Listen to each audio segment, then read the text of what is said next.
Hi, everyone, and welcome. I'm really excited because today we are talking to Christine Fellows, who's the MD and CEO of NBC Universal APAC. She is a mover and shaker and a much admired woman leader in the entertainment industry. She has worked in the past with Comcast, Turner, and Omnicom. So, welcome to this segment of role models for Amplify Women's Program. Thank you. Thank you, Tanvi. Hello, everyone. It's so good to be here.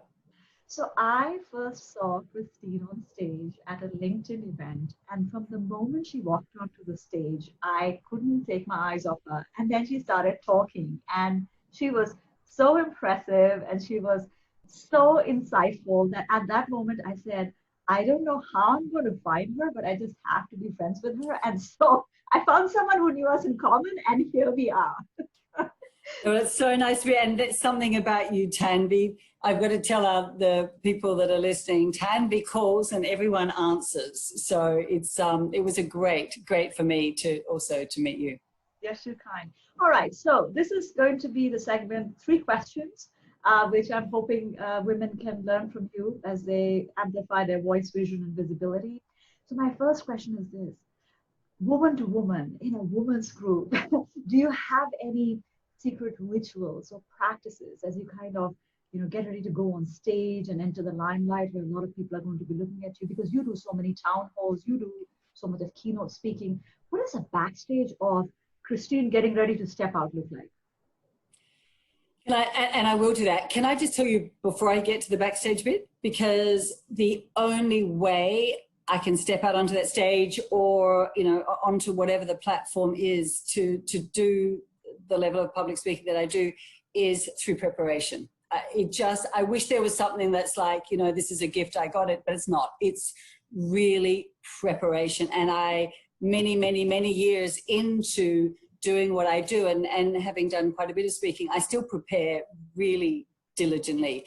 And so I think that, the 4 areas that I look at is I prepare my material well. I think a lot about structure, about who my audience is, about my key messages, and I really have a story and a narrative to tell that I think will be within the right context. I rehearse, and I kid you not, and I probably should just say I'm too clever to have to do that, but I do practice. I think it's really important. There's a lot of technical skills around being a good speaker, and it's to do with intonation and voice control and eye contact and body language and many things. And I find it's really important to go through my material well and to think about all of that before I get there. And then the technical piece is also to be thinking about what's the format of the audience and how am I going to engage them? Kind of what's the vibe in the room? And so I do think about eye contact. Can I move around the stage? Can I use facial expression? What am I doing with my hands? And so it's kind of, if I've got the material right, I've done my practice, I've thought through all the technical pieces, then I get to the backstage. And here's what I do. If I know that I've done all that and I've prepared, I just have the confidence that it will be fine. And the only way I have confidence is because I've done that. So I usually take a moment, I turn away from whomever I'm with, because often it's the person with the clipboard. I turn away from them, I close my eyes and I center. I just do a minute where I center and I breathe. And then I'm on, and then I'm on. And I kind of feel that it's going to be okay because I've done the work before I got there. Yeah, that's really amazing, because I think that moment of pause and turning inward, I almost wonder whether it's kind of like turning on a switch where you're kind of anchoring into your power and saying, the preparation's been done, the audience is done, now I just have to embody who I am in the moment. Yes, yeah, it is. And it's a little bit, I just need to, it's a little bit turning on a switch, because when you're speaking, you're projecting and you need to be sort of larger than, than me standing there behind the microphone. And so it's a little bit switching into that mode. But it also is just, for me, it's just getting, with many things actually that are challenging for me, just getting really grounded and I got this, and then kind of moving into it. Yeah, so maybe even having a little mantra for yourself, like I got this, Yeah. or there, this, I was born to do this. Whatever else gives you that little bit of a rush and anchoring into your ability to, own what you're about to step into, I guess, right? Yeah, exactly. So I know whenever we see you, you're always so, in control of your, speaking and the way you come across. Are there any times when things went wrong that others may have known or not known about? Would love to hear some of those stories because we rarely swap stories around what went wrong, right?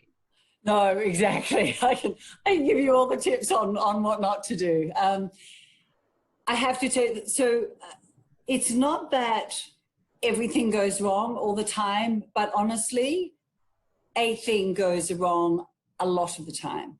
And there have been many occasions, and I suppose they're looking back on them, there have been some lessons. And so the more that's gone wrong, the more that I've learned, the less, I suppose, often it happens. But, oh my goodness, there was a time when I was actually the introductory speech at a very large audience auditorium at a conference, and I was really there to set up, to welcome everyone, to give the sort of the preamble to the day, and then to introduce the first speaker. And I don't have a hard and fast rule about this. I've tried many things. I actually had my speech, I had a lot of data to cover. I'm a very big believer, if it's a keynote or I've got data, I have notes. I don't believe in this, and many of my town halls, and if on subject matter that I'm having sort of a one-on-one with or on a panel with, I don't need notes and I can speak comfortably. But to get through what one needs to get through in a timely manner, you often do need to have notes, and I think it's important to rehearse that way. Anyway, had my notes on my iPad and got out there after the first few points, and it just froze, jammed, like jammed, and I'm kind of standing there on the stage. That particular instance, I had actually rehearsed it a lot because we'd done sound checks and rehearsals with the crew, and I'd rehearsed at home. So I was able to, in the moment, I stumbled, but you just kind of breathe. I stumbled and I was able just to get through with the bits that I could remember and hope that it would be okay.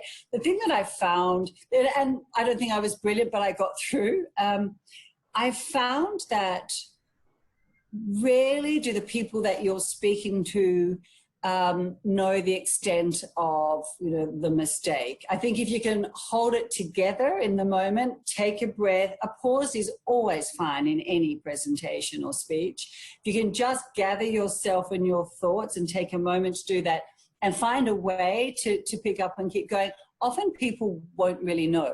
That was that one. But I mean, let me tell you, I wear glasses for long distance vision, and I've had times where we've rehearsed with a teleprompter, and I've gotten out onto the stage and the lighting was different, or there was a whole different thing, and I just was like, couldn't see the teleprompter in the distance, and that was weird.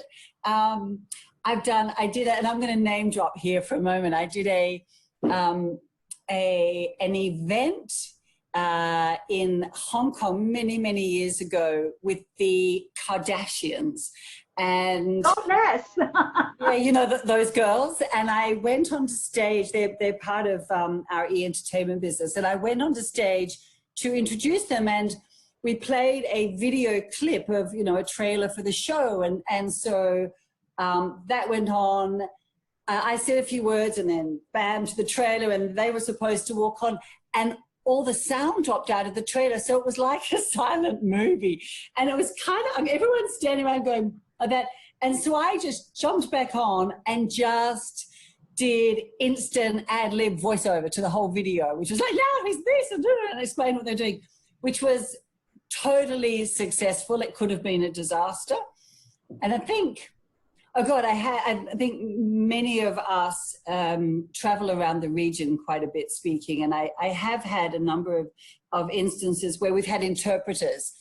When you do a speech with an interpreter, it's kind of an easier thing because you have a big gap between each paragraph while they're translating for you. But I have had an occasion where I thought I was being hysterical, like my jokes, and the audience were just like, and so I kind of realized maybe the translator is like not saying what I'm saying. And I never really did find out, but I'm sure they were saying a whole different speech than I was giving. So a lot of lessons there. Most of the lessons are about preparedness, catch your breath and keep going, think on the fly. The audience aren't going to know that you've made the mistakes the way that you've known, and take someone with you who speaks the language. Gosh, I feel like I've been on a whirlwind tour of, so much of all my mistakes. But yeah, it's interesting, you emphasize so much the importance of rehearsals. And for all the keynote speaking I do, I have to admit, I hate rehearsals. But the thing is that once it becomes muscle memory, you can feel it kicking in when you need it. And it sounds like that's what happened for you when you couldn't see the teleprompter or any of that. Yeah, it does. And so, I think it is a good idea to look into some of those things.